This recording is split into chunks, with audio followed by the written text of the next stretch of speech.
দুইটা পাপ জীবনে করবেন না।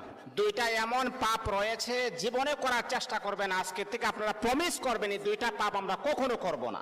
আপনি নামাজ পড়েন নাই, আল্লাহ তাআলার যদি দয়া হয়ে যায় তাহলে আপনাকে মাফ করে দিবেন।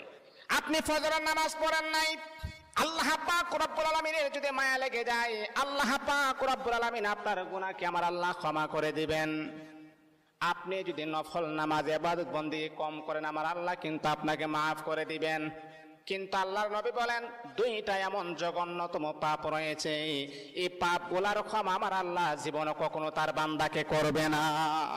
দুইটা পাপ এমন জঘন্যতম পাপ, এগুলা করা যাবে না। এক নাম্বার হচ্ছে অন্যের হক নষ্ট করা। অন্যের হক কখনো নষ্ট করবেন না। আজকে নিজের ভাই বোনের হক নষ্ট করে দেয়, অন্যের হক নষ্ট করা যাবে না।